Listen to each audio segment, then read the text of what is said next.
ഒരു വേശ്യയുടെ കഥയാണത്. ശ്രീബുദ്ധൻ ഒരിക്കൽ തൻ്റെ വിദ്യാർത്ഥികളുടെ കൂടെ ഒരു ഗ്രാമത്തിലേക്ക് എത്തുന്നുണ്ട്. ഏത് ഗ്രാമത്തിൽ ചെന്നാലും അവർ ഓരോരുത്തരും ഓരോ വീടുകളിലാണ് താമസിക്കുക.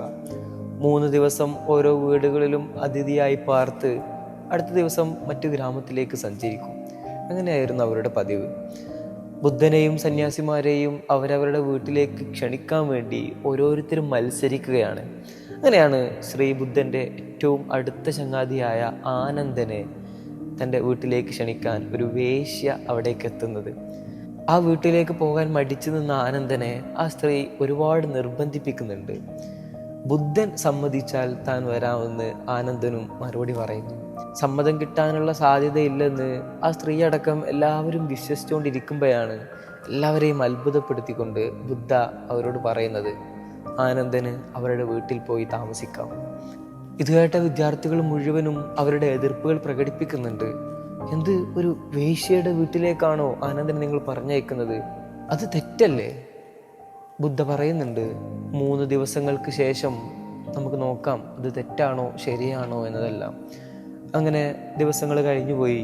3 ദിവസത്തെ താമസവും കഴിഞ്ഞ് അവരെല്ലാവരും അടുത്തൊരു ഗ്രാമത്തിലേക്ക് പോകാനുള്ള തയ്യാറെടുപ്പിലാണ്. എല്ലാവരും എത്തിക്കഴിഞ്ഞിട്ടുണ്ട്. ഒരാൾ മാത്രം അവിടെ എത്തിച്ചേർന്നിട്ടില്ല. ആനന്ദനായിരുന്നു അത്. എല്ലാവരും അടക്കം പറയാൻ തുടങ്ങി, അയാൾ ഇനി ഒരിക്കലും വരില്ലായിരിക്കും. നല്ലൊരു മനുഷ്യനെ കുഴപ്പത്തിലേക്ക് കൊണ്ടുപോയിട്ടു ഈ ശ്രീബുദ്ധൻ. അങ്ങനെ അവർ സംസാരിച്ചുകൊണ്ടിരിക്കുമ്പോഴാണ് എല്ലാവരെയും ഞെട്ടിച്ചുകൊണ്ട് ആനന്ദൻ അവിടേക്ക് വരുന്നത്. ആനന്ദൻ വരുന്നതായിരുന്നില്ല അത്ഭുതം.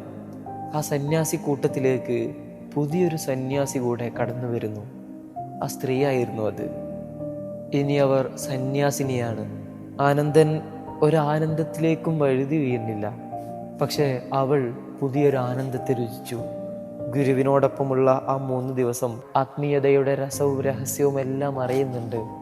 അവിടെ കൂടിയിരിക്കുന്ന എല്ലാ ആളുകളോടും ബുദ്ധൻ പറയുന്നതിൻ്റെ ചുരുക്കം ഇതാണ്: നമ്മളെപ്പോഴും പറയുന്നത് പോലെ ശാന്തമായ കടലുകൾ ഒരിക്കലും ഒരു നല്ല നാവികനെ സൃഷ്ടിക്കുന്നില്ല.